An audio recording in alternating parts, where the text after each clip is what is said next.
We welcome you to this deep dive. Our sole objective today is a rigorous academic examination of Macit Gökberk's historical text, Ancient Philosophers of Western Anatolia. Exactly. And the core thesis of this text is very straightforward. It posits that Western Anatolia is the unparalleled birthplace of philosophy. Right, the geographic origin where humanity initiated this monumental shift from mythological worldviews to rational, systematic inquiry. No small talk today. Let us just dive straight into it. I agree. To comprehend the magnitude of this intellectual paradigm shift, we really must establish the baseline of human cognition before this period. The pre-philosophical era. Precisely.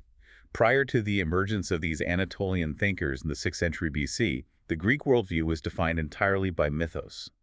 Within this paradigm, human actions, geopolitical destinies, and even natural phenomena were perceived as being completely subject to the unpredictable whims of a pantheon of gods. Which is a theological determinism explicitly documented in the classical epics, right? The works of Homer and the tragedies of Sophocles and Aeschylus. Yes.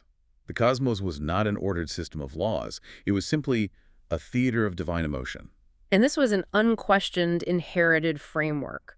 Operating within mythos was akin to how indigenous populations, or indeed modern individuals, rely on unexamined implicit biases to navigate reality. That is the defining characteristic. There was no methodology for questioning why a drought occurred beyond assuming a deity had been offended.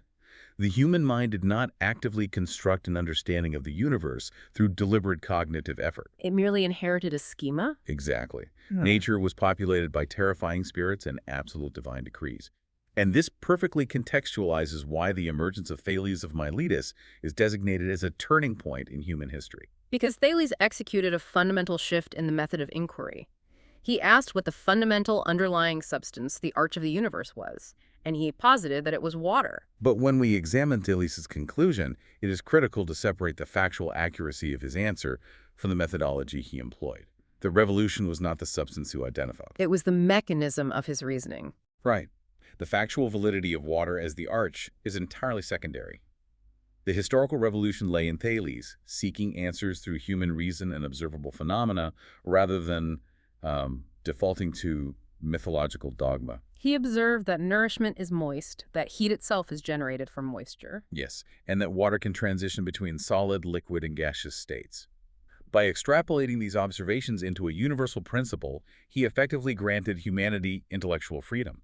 He established the premise that nature is a systematic entity, comprehensible through systematic human thought, not just arbitrary supernatural intervention. Exactly. So if we were to apply an analogy to this cognitive leap, the pre-philosophical worldview functioned as an inherited, closed-source operating system. Society ran its processes on the system blindly, accepting the user interface provided by priests and poets. That is an apt comparison. So let's unpack this. Was Thales essentially the first human to attempt to reverse engineer the universe's source code using pure reason, just treating reality as a comprehensible mechanism rather than a divine mystery? That characterizes the shift perfectly. He bypassed the mythological interface to locate an underlying mechanical architecture. And this methodology of rational deduction was immediately subjected to rigorous critique by his successors in the Miletus school. Which brings us to the second major philosopher of Miletus, Anaximander. Right. Anaximander analyzed Thales's proposition and identified a severe logical flaw.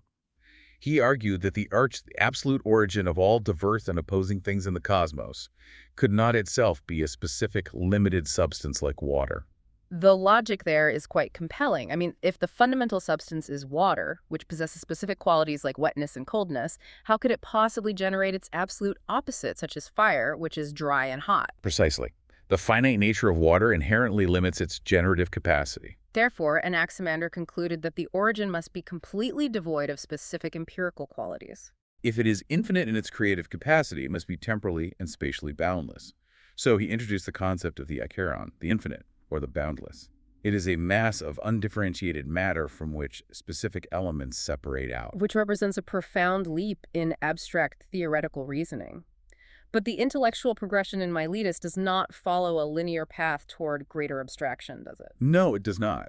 With the third Milesian philosopher, Anaximenes, there is a distinct reversion. Anaximenes rejects Anaximander's abstract acheron and returns to a tangible, specific substance as the arch. He chooses air. However, he introduces a crucial mechanical explanation for creation that his predecessors lacked. He posited that the diverse materials of the universe are simply air at different levels of density, governed by the processes of condensation and rarefaction. To understand why Anaximenes felt compelled to provide a mechanical explanation, we must first address the concept of hylozoism. The philosophical doctrine that all matter is inherently alive and animated. Exactly. Thales and Anaximander operated under this assumption.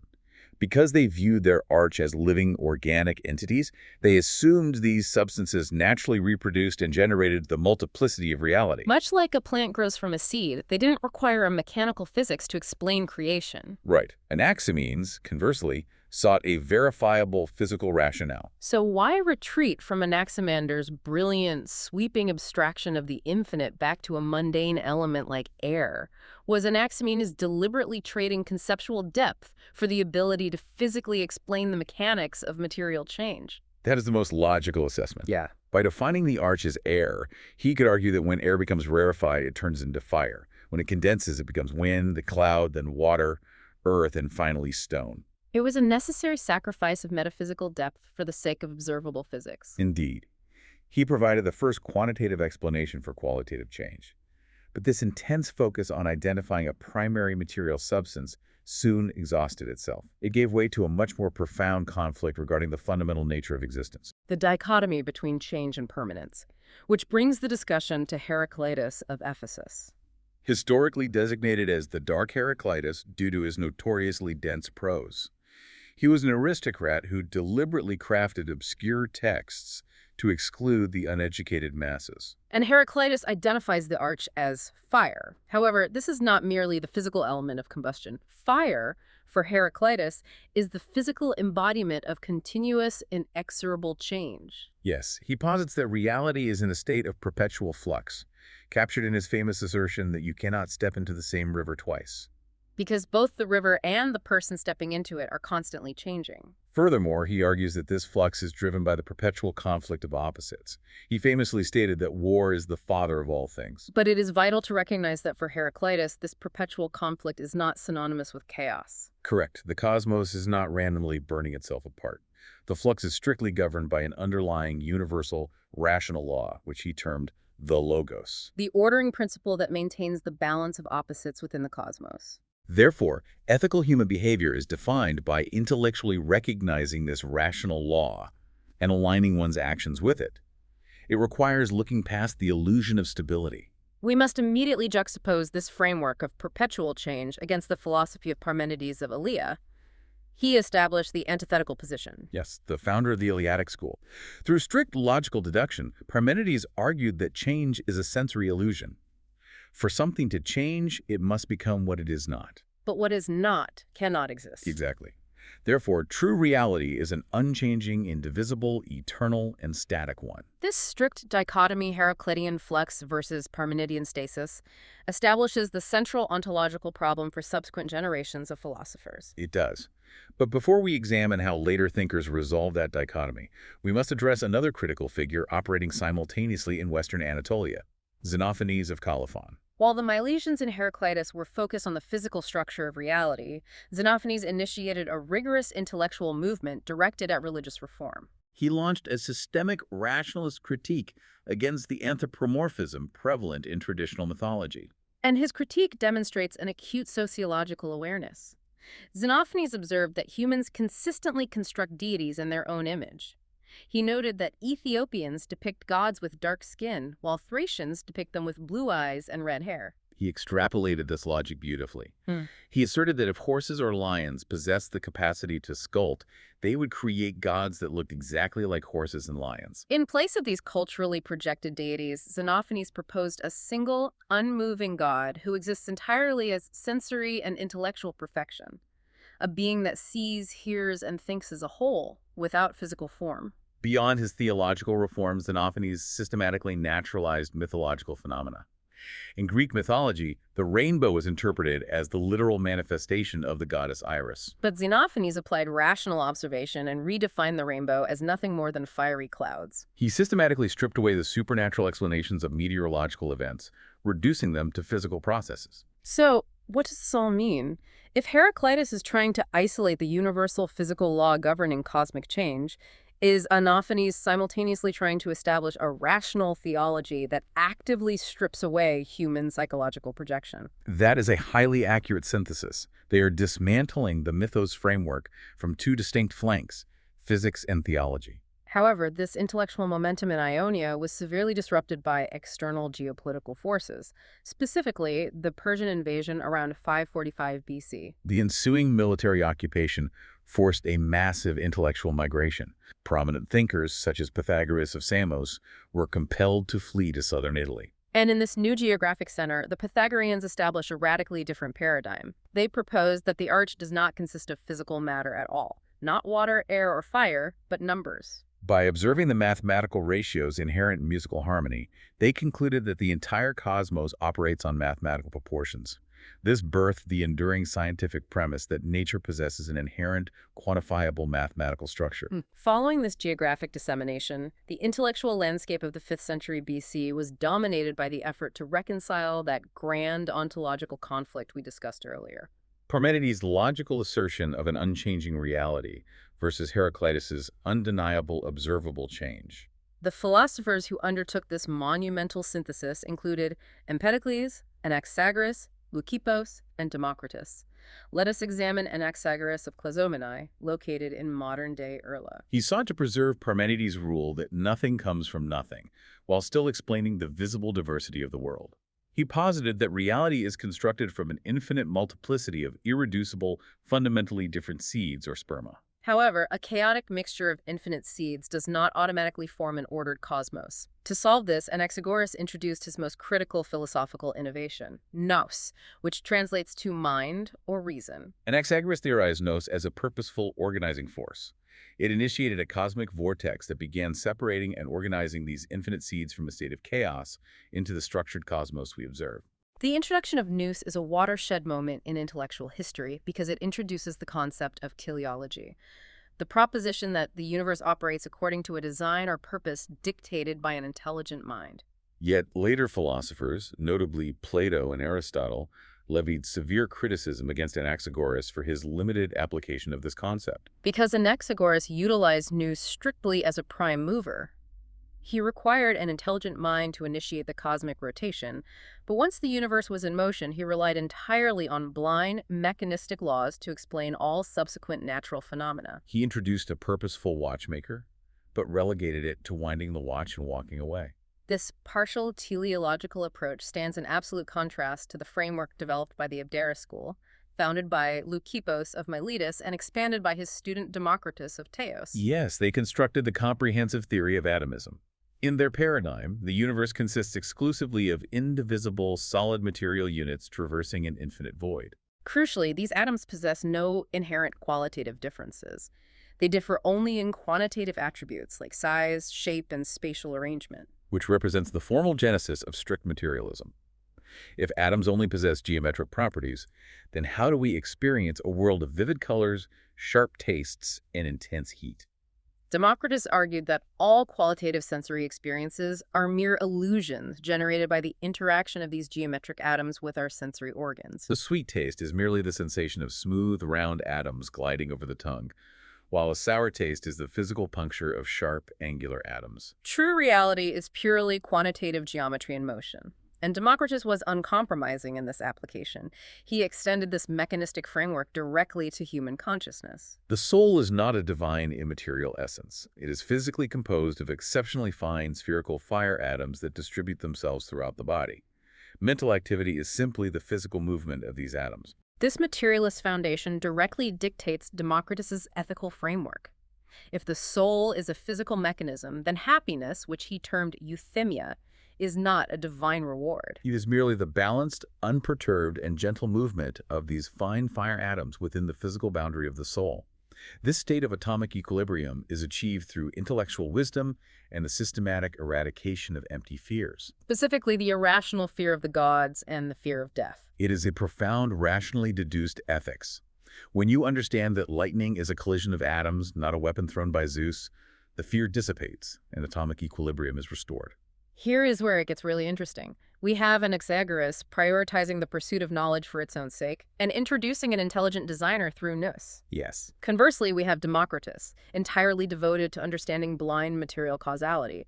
He even famously declared he would prefer discovering a single causal mechanism in nature to possessing the throne of the kingdom of Persia. And Anaxagoras gives us a watchmaker, while Democritus gives us blind cosmic Lego blocks. Exactly. Is this the exact historical moment where theoretical physics and teleological philosophy formally split? That is precisely the structural schism established in this era. They define the parameters of a debate that remains central to modern scientific philosophy. However, the overarching focus of inquiry was about to undergo a radical anthropological turn. The geographic and thematic center of philosophy shifted from Ionia to Athens during the Periclean Age. This shift was catalyzed by a fundamental change in the socio-political environment. The rise of Athenian democracy meant that political power was no longer held by aristocratic birthright. It was wielded in the assembly and the law courts. Consequently, the citizenry suddenly required the ability to persuade juries and pass legislation. This created an intense practical demand for applied knowledge praxis and the specific art of rhetoric. The philosophical inquiry fundamentally pivoted. The dominant question was no longer, what is the physical nature of the cosmos, but rather, what is the political and moral nature of humanity? This new societal demand facilitated the rise of the Sophists, led prominently by Protagoras of Teos. The Sophists recognized a glaring epistemological failure in the centuries of natural philosophy that preceded them. The Ionians, the Eleatics, the Atomists, none had achieved a unified consensus on the absolute nature of reality. Drawing on this failure, Protagoras embraced profound skepticism regarding absolute knowledge and established a doctrine of relativism. Immortalized in his maxim, man is the measure of all things. This relativism operated on multiple levels. If truth is subjective and relative entirely to the human observer, then knowledge is merely perspective. Furthermore, this logic applied directly to sociology and politics. If there are no universal divine truths, then social structures are not divinely ordained. They are arbitrary human inventions. The Sophists applied this reasoning to argue that the institution of slavery is entirely unnatural, that justice is simply a utilitarian construct engineered to serve the interests of those currently in power. And that the gods themselves are political inventions designed to enforce moral compliance through fear. They systematically deconstructed the moral, legal, and theological absolutes of Greek civilization. Following this disruptive period, philosophy experienced a temporary synthesis under Plato and Aristotle. However, with the transition into the Hellenistic period, philosophy once again adapted to extreme geopolitical shifts. The independent Greek city-states collapsed, subsumed first by Alexander the Great's massive empire and subsequently by the Romans. In this new era, the individual was stripped of meaningful political agency. Philosophy reverted to an intense, practical focus on the human condition. It evolved into a discipline of applied ethics, designed to answer a single vital question.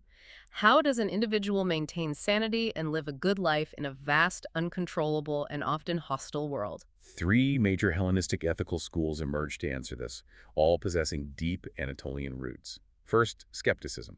Arcesilaus of Pitane formally integrated this approach into Plato's academy. This school argued for epicarch, the deliberate, methodological suspension of judgment regarding any absolute truths. The skeptics observed that dogmatic adherence to unprovable beliefs causes mental distress. By practicing epic and ceasing the futile anxiety of trying to know the unknowable universe, the mind naturally achieves a state of quietude. Second, we see the formalization of Epicureanism, founded by Epicurus, who studied extensively in Teos and Colophon. Epicurus defined the ultimate good through the pursuit of hedon, or pleasure. It is essential to clarify that Epicurean hedon is not the modern conception of unbridled hedonism. It is not a pursuit of excess. Right. It is a highly refined, mathematically calculated calculus of pleasure and pain. Indulging in vast quantities of wine produces the physical pain of illness the next day, which negates the pleasure. Therefore, Epicurus taught that the highest pleasure is found in extreme simplicity, a quiet life, simple food, and the company of friends, guided strictly by rational wisdom. Finally, we examine Stoicism. We look at Cleanthes of Assos, who modeled an existence of extreme physical discipline and voluntary poverty to practically demonstrate that human dignity is entirely independent of external circumstances. We also examine Epictetus of Hierapolis. As a freed slave, Epictetus uniquely understood the lack of physical autonomy. He taught the doctrine of inner freedom based on a strict dichotomy of control. Epictetus posited that true psychological tranquility is achieved through recognizing adiaphoron, a philosophical indifference to external variables. Wealth, social status, physical health, and political power are outside of our direct control, and therefore, tying our emotional state to them guarantees misery. The only domain over which we have total sovereign control is our internal rational will, our capacity to choose how we react to external events.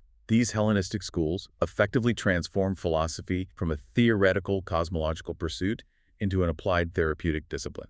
They provided actionable psychological frameworks to survive the geopolitical turbulence of antiquity. If the sophists essentially engineered the foundations of sociology by declaring that social structures are subjective, did the Hellenistic Anatolian philosophers, through Epic, Hedon, and Adiaphoron, invent the modern concept of psychological resilience in response to a chaotic world?